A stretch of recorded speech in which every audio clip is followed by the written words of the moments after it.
കഴിഞ്ഞ വീഡിയോയിൽ നമ്മൾ തായ്ലാൻഡിലെ പട്ടായയിലുള്ള കോറൽ ഐലൻഡിൽ ദ്വീപിലോട്ട് പോകുന്ന വഴിക്കുള്ള പാരഗ്ലൈഡിംഗ് സെൻറ്ററിൽ നിർത്തിയിട്ടുള്ള കാഴ്ചകളാണ് കണ്ടത്. ഇതൊക്കെ തന്നെയാണ് അവിടുത്തെ കാഴ്ചകൾ. അപ്പോൾ പാരഗ്ലൈഡിങ്ങിനെ കുറിച്ച് അറിയണം, ആ കാഴ്ചകളൊക്കെ കാണണം എന്നുണ്ടെങ്കിൽ ഇതിന് തൊട്ട് മുൻപുള്ള വീഡിയോ എടുത്ത് കാണാം. അപ്പം നമ്മൾ VIP പറഞ്ഞ ഗ്രൂപ്പിലാണ് അടങ്ങിയിരിക്കുന്നത്. അപ്പം നമ്മൾ കോറൽ ഐലൻഡിലോട്ട് പോകാൻ വേണ്ടിയിട്ട് നമുക്ക് വേണ്ട ബോട്ട് വന്നിട്ടുണ്ട്. സ്പീഡ് ബോട്ടുകളാണ്. നമ്മളെല്ലാവരും ലൈഫ് ജാക്കറ്റ് എല്ലാം ധരിച്ച് അവരുടെ ഗൈഡിൻ്റെ ഇൻസ്ട്രക്ഷൻ എല്ലാം കൊടുത്ത് അങ്ങനെ ഇരിക്കണം. പതിയെ പതിയെ ബോട്ടിൻ്റെ സ്പീഡ് വർദ്ധിപ്പിച്ചുകൊണ്ട് നമ്മളങ്ങനെ പട്ടായ സിറ്റിയോട് വിട പറഞ്ഞ് അങ്ങനെ പോയിക്കൊണ്ടിരിക്കുകയാണ്. പട്ടായ സിറ്റി മുന്നിൽ ഇങ്ങനെ ഈ മാഞ്ഞ് പോയിക്കൊണ്ടിരിക്കുകയാണ്. നമ്മൾ കടലിനകത്തോട്ട് പോയിട്ട് കോല ദ്വീപിലോട്ടാണ് പോകുന്നത്. കോറൽ ഐലൻഡ് എന്നും പൊതുവേ പറയെങ്കിലും കോല ദ്വീപ് എന്നാണ് അവിടെ പറയുക. വലിയൊരു ദ്വീപാണ്. അവിടെ പോയി കഴിഞ്ഞാൽ നമുക്ക് പവിഴപ്പുറ്റുള്ള കാഴ്ചകളെല്ലാം കാണാം. അതുകൂടാതെ തന്നെ ബീച്ചിൻ്റെ നല്ലൊരു വ്യൂ കാണാൻ പറ്റും കേട്ടോ. തായ്ലാൻഡിലാകെ 2 കോറൽ ഐലൻഡ് ബീച്ചുകളാണ് ടൂറിസ്റ്റുകൾക്ക് അനുവാദമുള്ളത്. പ്രവേശന അനുവാദമുള്ള 2 ബീച്ചുകളിൽ ഒന്ന് പട്ടായയിലും വേറൊന്ന് പുക്കറ്റ് പറഞ്ഞ സിറ്റിയിലുമാണ് ഉള്ളത്. ഇപ്പോൾ നമ്മൾ പട്ടായയിലുള്ള കോല ബീച്ചിലോട്ടാണ് പോകുന്നത്.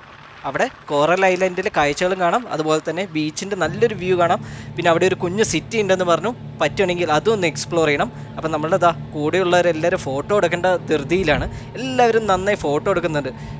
ഓളത്തിന് അനുസരിച്ച് നമ്മുടെ ബോട്ട് തുള്ളി തെറിക്കുക. നല്ല സ്പീഡാണ് കേട്ടോ ബോട്ട്. ഹോണ്ടയുടെ ഡബിൾ എൻജിൻ വെച്ചിട്ടുള്ള നല്ല പ്രൈവറ്റ് സ്പീഡ് ബോട്ടാണ് ഉള്ളത്. ഇതിൽ പോകുന്ന ഒരു വ്യൂവും അതുപോലെ തന്നെ ആ ബോട്ടിൻ്റെ സ്പീഡ് എക്സ്പീരിയൻസും ചെയ്യണം. നല്ലൊരു എക്സ്പീരിയൻസ് കേട്ടോ. നമ്മളങ്ങനെ പോയി കോറൽ ഐലൻഡിന് തൊട്ടരികത്തെത്തി ഇതാ കാണുന്ന ഷിപ്പില്ലേ, ആ ഒരു ബോട്ട് അതിലോട്ട് കയറി കഴിഞ്ഞാൽ നമുക്ക് കോറൽ ഐലൻഡിൻ്റെ കാഴ്ചകളെല്ലാം കാണാൻ പറ്റും. പിന്നെ നമ്മുടെ ഡ്രസ്സൊക്കെ നനയുന്നുള്ളൊരു പോരായ്മയുണ്ട് കേട്ടോ. നമ്മൾ വേറെ ഡ്രസ്സൊന്നും എടുത്തില്ലെങ്കിൽ ഭയങ്കര ബുദ്ധിമുട്ടായിരിക്കും, പിന്നെ മാറാനുള്ള ഒരു ഇതും ഉണ്ടാവില്ല.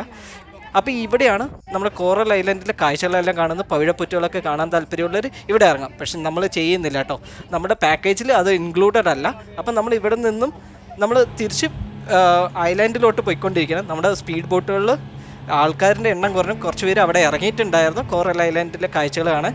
പിന്നെയും നമ്മുടെ സ്പീഡ് ബോട്ട് കടലിനുള്ളിലോട്ട് ഇങ്ങനെ പൊയ്ക്കൊണ്ടിരിക്കണം. വലിയൊരു ദ്വീപിലോട്ടാണ് പൊയ്ക്കൊണ്ടിരിക്കുന്നത് കേട്ടോ. കടലിലെ ഓളത്തിൽ തട്ടി സ്പീഡ് ബോട്ട് ഇങ്ങനെ തെറിച്ച് പോവുകയാണ്. അതിൻ്റെ കാഴ്ചകളൊക്കെ അറിയണമെന്നുണ്ടെങ്കിൽ വേറൊരു ബോട്ട് വന്നാലേ നമുക്ക് കാണിച്ചു തരാൻ പറ്റുള്ളൂ എത്രമാത്രം സ്പീഡിലാണ് നമ്മൾ പോകുന്നതെന്ന്. ഓരോരുത്തരും ഹൃദയം ഇടിച്ചുകൊണ്ടാണ് ഇരിക്കുന്നത് കേട്ടോ. പേടിച്ച് ഒരു ആകാംക്ഷയോടെ എക്സൈറ്റ്മെൻറ്റും ഉണ്ട്. എന്തായാലും നല്ലൊരു എക്സ്പീരിയൻസ് ആണ്.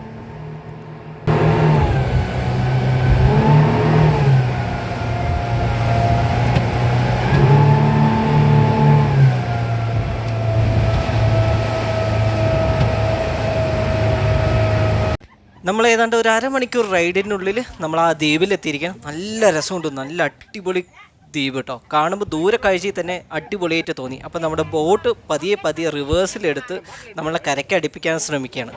സാധാരണ ബോട്ട് ജെട്ടികൾ ഉള്ള പോലെയൊന്നും ഇവിടെ ഇല്ല കേട്ടോ. ഇവിടെ നേരെ കരയിലോട്ട് അടുപ്പിക്കുകയാണ്. അപ്പോൾ അതിൻ്റേതായ ബുദ്ധിമുട്ടുകളും പിന്നെ അതുകൂടാതെ തന്നെ ഇന്ന് കടൽ ഭയങ്കര രൂക്ഷമായിട്ട് ഇങ്ങനെ അലയടിക്കുന്നുണ്ട്. അത് കാരണം തന്നെ ബോട്ടിന് കറക്റ്റായിട്ട് എത്തിച്ചേരാൻ പറ്റുന്നില്ല. പക്ഷെ എന്നാലും എത്തിക്കുന്നുണ്ട് അവർ. എല്ലാവരെയും ഇങ്ങനെ തന്നെയാണ് എത്തിക്കുക.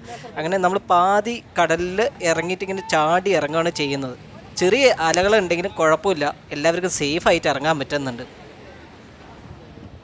അങ്ങനെ ഓരോരുത്തരായി ഇറങ്ങുകയാണ്. എല്ലാവരെയും ശ്രദ്ധിച്ചിറക്കാൻ ഗൈഡുമാരും അതുപോലെ തന്നെ ബോട്ടിൻ്റെ കൂടെ നടക്കുന്ന ആൾക്കാരും എല്ലാവരും നല്ല ശ്രദ്ധിച്ച് ചെയ്യുന്നുണ്ട്. അതുപോലെ തന്നെ അവിടെയുള്ള ഗൈഡുകളുണ്ടല്ലോ, അതുപോലെ റെസ്ക്യൂവിൻ്റെ ആൾക്കാരെല്ലാവരും വന്ന് നമ്മളെ ഓരോ ബോട്ടിലെ ആൾക്കാരെ ഇറക്കാൻ ശ്രമിക്കുന്നുണ്ട്. അത് നല്ലൊരു കാര്യം തന്നെയാണ് കേട്ടോ. നമ്മളുടെ സേഫ്റ്റിയാണ് അവരുടെ ഏറ്റവും വലിയ പ്രാധാന്യം. കാരണം ആർക്കെങ്കിലും എന്തെങ്കിലും ഒരു ചെറിയ തെറ്റ് സംഭവിച്ചു കഴിഞ്ഞാൽ തന്നെ വലിയൊരു ഇഫക്റ്റ് ഉണ്ടാവുമെന്ന് അവർക്കും അറിയാം. അതുകൊണ്ട് തന്നെയാണ് അവർ അത്രയും സേഫ്റ്റി ആയിട്ടിരിക്കുന്നത്.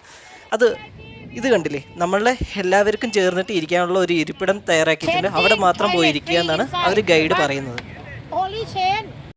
തൊട്ടു മുന്നിൽ തന്നെ ഓരോ ഗ്രൂപ്പിനും വേണ്ട അഡ്വഞ്ചർ ആക്ടിവിറ്റീസായ കുറേ കാര്യങ്ങൾ, സ്പീഡ് ബോട്ട്, ജെറ്റ് സ്കീ, അതുപോലെ തന്നെ ബനാന റൈഡ്, ഇതൊക്കെയാണ് ഇവിടെ ഫേമസ് കേട്ടോ. പിന്നെ അതുകൂടാതെ പാരഗ്ലൈഡിങ് ഉണ്ട്, സൈക്ലിങ്ങും സ്കൂട്ടറൊക്കെ എടുത്തിട്ട് ഈ ഒരു ദ്വീപ് ചുറ്റിക്കറങ്ങാമെന്നൊക്കെ പറയുന്നുണ്ട്.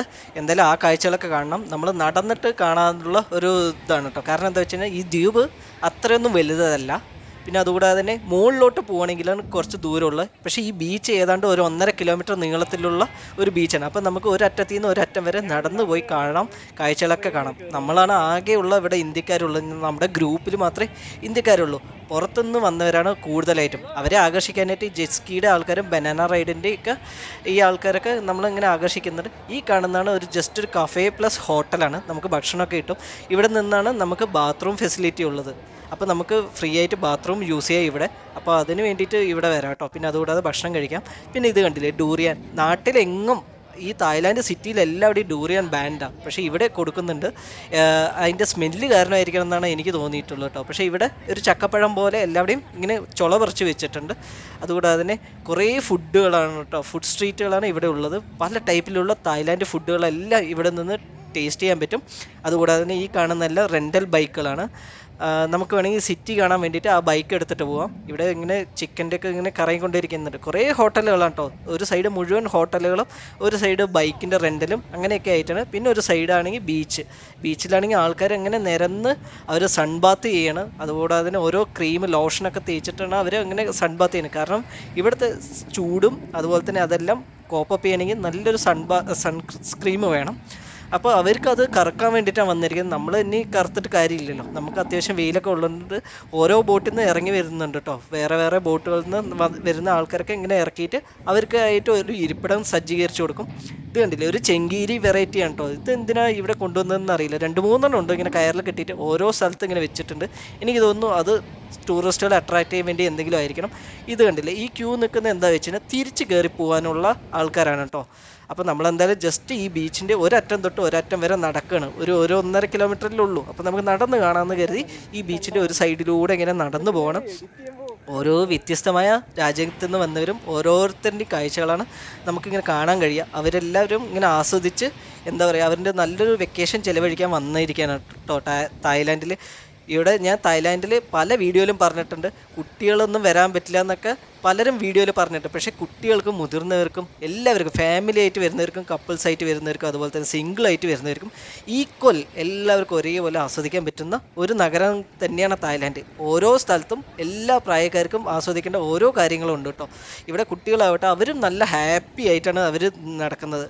നമ്മളുടെ നാട്ടിൽ നിന്ന് കുട്ടികളെ കൊണ്ടുവന്ന് അവർക്ക് സേഫ്റ്റി ആയിട്ട് കൊടുക്കേണ്ട ഇതുപോലെയുള്ള ഈ ഫ്ലോട്ടുകളൊക്കെ ഫ്രീ ആയിട്ടാണ് ആ ഗവൺമെൻറ് അവർക്ക് കൊടുക്കുന്നത്. അതായത് ഇവിടെ വരുന്ന ടൂറിസ്റ്റുകൾക്ക് ആസ്വദിക്കാൻ വേണ്ടിയിട്ട് എല്ലാം ഫ്രീ ആയി കൊടുക്കുന്നു ഇങ്ങനെയുള്ള കാര്യങ്ങളൊക്കെ. കാരണം അവരുടെ സേഫ്റ്റിയാണ് മുഖ്യം എന്ന് കരുതിയിട്ട് തന്നെയാണ് അവരങ്ങനെ ചെയ്യുന്നത്. പിന്നെ ചില കാര്യങ്ങൾക്ക് പൈസ കൊടുക്കുന്നുണ്ട്. എവിടെയാണെങ്കിലും നമുക്ക് ആരും ഫ്രീ ആയിട്ട് തരുന്നില്ലല്ലോ. അതുകൊണ്ട് തന്നെ അവർക്ക് ചെറിയൊരു എമൗണ്ട് അവർ ചോദിക്കും. അത് കൊടുക്കാനും തയ്യാറായാൽ നമുക്ക് നല്ല രീതിക്ക് ആസ്വദിച്ച് വരാം കേട്ടോ. ഇതാ കണ്ടില്ലേ, പാരഗ്ലൈഡിങ് മുകളിലുള്ള ആ ദ്വീപിൻ്റെ സിറ്റിയിലുള്ള കാഴ്ചകളാണ്. ആ കാണുന്ന പ്രതിമയില്ലേ, അത് ഇവിടുത്തെ രാജാവിൻ്റെ പ്രതിമയാണ് കേട്ടോ. പിന്നെ അവിടെ തന്നെയാണ് ഒരു സിറ്റി ഉള്ളത്. നമുക്ക് ഈ മുൻപ് കണ്ട ബൈക്കുകളിൽ ഏതെങ്കിലും റെൻ്റ് എടുത്തിട്ട് നമുക്കൊരു ഹെയർ പിന്നുകൾ ഇങ്ങനെ കയറി ഈ മല മുകളിൽ പോയിട്ടുള്ള കാഴ്ചകളൊക്കെ കാണാൻ പറ്റും. അവിടെയും ചെറിയൊരു സിറ്റിയാണ്. ഇത് കണ്ടില്ലേ, മണ്ണൊക്കെ ഈ ഗോതമ്പ് മാവ് പോലെ ഉണ്ട് കേട്ടോ. അത്രയ്ക്ക് സോഫ്റ്റാണ്. വെറുതെ അല്ല ഇവിടെ ഒരു കോറൽ ഐലൻഡ് എന്ന് പേര് വന്നത്. ഭയങ്കര സോഫ്റ്റ്, ഒരു പ്രത്യേകതരം മണ്ണാണ് കേട്ടോ ഇവിടെ. അതുകൊണ്ട് തന്നെ ഇവിടുത്തെ കടലിനും ഒരു കളറ് വ്യത്യാസമുണ്ട്. നല്ല ടർക്കിഷ് കളർ എന്നാണ് പറയുക. ഒരു നല്ല നീല നിറം ഉള്ള കടലാണ്. നല്ല പ്യുവറായിട്ടുള്ളതും അതുപോലെ തന്നെ ഹൈജീനിക്കുമായ ബീച്ചാണ്. അതുകൊണ്ട് തന്നെ എല്ലാവരും ഇവിടെ വരും കേട്ടോ. ഇത്രയും ആൾക്കാർ വരുന്നുണ്ടെങ്കിലും ഈ ബീച്ച് നന്നായി മെയിൻറ്റെയിൻ ചെയ്തിട്ടുണ്ട്. വേസ്റ്റുകളോ അങ്ങനെയുള്ള കാര്യങ്ങളൊന്നും ഇവിടെ വീണിട്ടില്ല കേട്ടോ.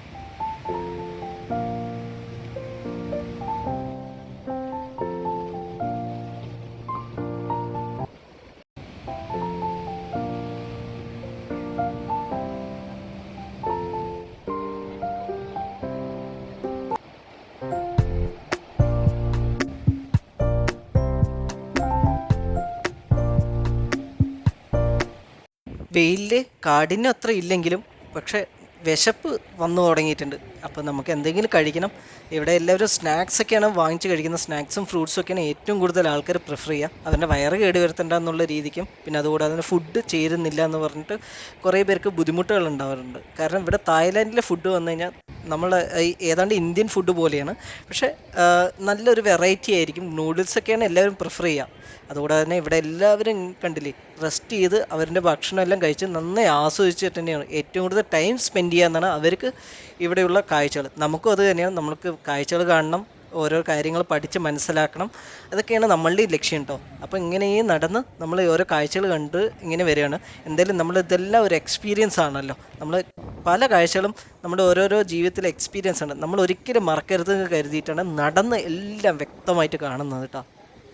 ദൂരെയായിട്ട് ആ മലയിലോട്ട് പോകുന്ന റോഡൊക്കെ നമുക്ക് കാണാം. നമ്മൾ അവിടെ പോകാമെന്ന് കരുതിയിട്ട് ഇരിക്കുമ്പോഴാണ് പിന്നീട് മനസ്സിലായത് നമുക്ക് ഭക്ഷണം കഴിക്കാനായിട്ട് വേറൊരു ഹോട്ടലിൽ കൊണ്ടുകൊണ്ടുവന്ന് ഗൈഡ് പറഞ്ഞു. അപ്പോൾ ഇനി അതിന് കുറച്ച് സമയം മാത്രമേ ഉള്ളൂ. അതിനിടയ്ക്ക് നമുക്ക് ഈ സിറ്റിയിലുള്ള കാഴ്ചകളും ബീച്ച് സൈഡിലുള്ള കാഴ്ചകളെല്ലാം കാണാൻ കരുതി ഞങ്ങളിങ്ങനെ നടക്കും കേട്ടോ. വെറുതെ ചുമ്മാ അങ്ങനെ നടന്ന് കാഴ്ചകൾ കാണാണ്.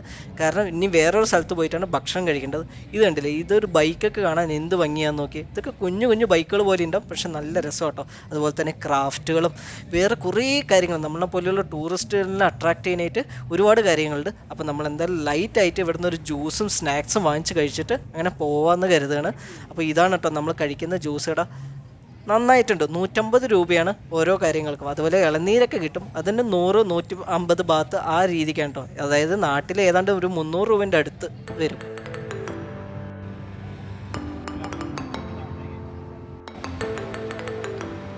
നമ്മുടെ ബോട്ടിനായിട്ട് വെയിറ്റ് ചെയ്യാണ്. ബോട്ട് മാത്രമല്ല, എല്ലാവരും തിരിച്ചു വരാനും ഓരോരുത്തരും നമ്മളെപ്പോലെ ആ സിറ്റി കാണാനും അവിടെ ഇവിടെയൊക്കെ ആയിട്ട് പോയിട്ടുണ്ട്. അപ്പോൾ അവർ വരാൻ വേണ്ടി വെയിറ്റ് ചെയ്യണം. ആ വെയിറ്റ് ചെയ്യുന്ന സമയത്ത് കുറേ പേര് ഇൻസ്ട്രക്ഷൻസ് തരും. നമ്മുടെ ഗൈഡിനോടൊപ്പം വരുന്ന ആൾക്കാരാണ് കേട്ടോ ഇൻസ്ട്രക്ഷൻസ് തരിക, ഇനി എന്താ ചെയ്യാൻ പോകുന്നതെന്നൊക്കെ. പിന്നെ അതുകൂടാതെ കുറേ കച്ചവടക്കാർ, വഴിയോര വാണിഭക്കാരില്ലേ, അതൊക്കെ ഈ കാണുന്നതൊക്കെ ഒരു പഴക്കൂടെയാണെന്നാണ് പറയുന്നത് കേട്ടോ. നല്ല രസമുണ്ട്. വുഡും കൊണ്ട് ഉണ്ടാക്കിയത് കേട്ടോ, ഫുള്ളി വുഡാണ്. അപ്പോൾ അതിന് 500 ബാത്ത് മുതൽ തരാമെന്ന് പറഞ്ഞു. അതായത് 600 എന്ന് പറഞ്ഞു. നമ്മൾ വില പേശി കഴിഞ്ഞാൽ 500 300 പറഞ്ഞ് ഇങ്ങനെ കുറഞ്ഞു വരും. പിന്നെ സ്കൂബ ഡൈവേഴ്സിൻ്റെ ഉണ്ട്, കാര്യങ്ങളൊക്കെ ഉണ്ട്. നമുക്കതൊക്കെ വേണമെങ്കിൽ അതൊക്കെ എക്സ്പീരിയൻസ് ചെയ്യാം. പക്ഷെ നമ്മൾ അതൊന്നും ചെയ്യുന്നില്ല, കാരണം നമുക്ക് സമയം ഭയങ്കര ലിമിറ്റഡ് ആയിപ്പോയി. പിന്നെ അതുകൂടാതെ തന്നെ നമുക്ക് തിരിച്ചെത്തിയിട്ട് ഫുഡൊക്കെ കഴിക്കണം. അതിനായിട്ട് വേറെ ഒരു ഹോട്ടലിലോട്ട് പോകാൻ വേണ്ടിയിട്ടുള്ള വണ്ടി വന്നിട്ടുണ്ട് കേട്ടോ. അപ്പോൾ നമ്മൾ ആ ടൊയോറ്റയുടെ വലിയൊരു മിനി വാനിലാണ് കയറിയിരിക്കുന്നത്. ഒരു കുട്ടി ഡ്രൈവറാണ് കേട്ടോ നമുക്കുള്ള. അവൻ്റെ അച്ഛനെ സഹായിക്കാൻ വന്നിരിക്കാമെന്ന് തോന്നുന്നു.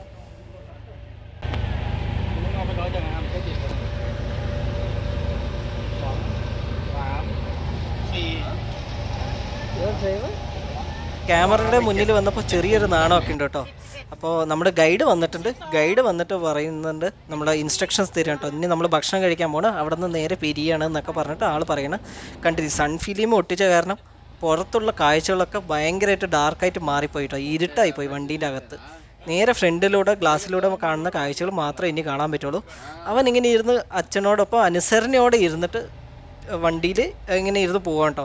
ഒരുപക്ഷെ അവരുടെ വീട്ടിൽ വേറെ കുട്ടിയെ നോക്കാൻ ആരും ഉണ്ടാവില്ല. ഭാര്യയും അതുപോലെ വേറെ ജോലിക്കൊക്കെ പോയതായിരിക്കണം. അതുകൊണ്ടാണ് കുട്ടിയെയും കൊണ്ട് വന്നിരിക്കുന്നത് കേട്ടോ അദ്ദേഹം. അങ്ങനെ നമ്മൾ ഹോട്ടലിൽ എത്തിയിരിക്കുന്നത്. ഈ കാണുന്നതാണ് ഹോട്ടൽ. ഒരു 4 സ്റ്റാർ പ്ലസ് 5 സ്റ്റാർ റെസ്റ്റോറൻ്റ് ആണ്. അതുകൂടാതെ ഹോട്ടൽ ശൃംഖലയാണ് കേട്ടോ. ഇവിടെ റൂമുകളും ഉണ്ട്.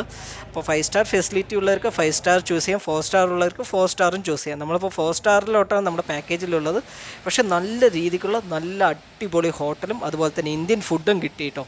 അവിടെ നിന്ന് ഈ തായ്ലാൻഡിൽ ഇന്ത്യൻ ഫുഡ് കിട്ടുന്ന ഒരുപാട് ഹോട്ടലുകളുണ്ട്. അപ്പോൾ ഇന്ത്യക്കാർ കൂടുതലാണെങ്കിൽ ചിലപ്പോൾ നമ്മളെ അവിടെ കൊണ്ടിറക്കും. അങ്ങനെ ഇന്ത്യൻ ഫുഡുകളൊക്കെ ടേസ്റ്റ് ചെയ്യാമെന്ന് കരുതിയിട്ട് തന്നെയാണ് അവരവിടെ കൊണ്ടുവന്നിറക്കുന്നത്. പക്ഷേ ഡാൽ ഒരിക്കലും കഴിച്ചു പോയത്. കഴിച്ചു കഴിഞ്ഞാൽ അതിൻ്റെ അവസ്ഥ എനിക്ക് മനസ്സിലാവും. ഹോട്ടലിൽ നിന്ന് ഭക്ഷണം കഴിച്ചെല്ലാം പുറത്തിറങ്ങിയപ്പോൾ ഇതാ കണ്ടില്ലേ, നമ്മുടെ ഫോട്ടോ എടുത്തിട്ട് വരുന്നിരിക്കുന്നു. 100 ബാത്ത് അതിനും കൊടുക്കണം.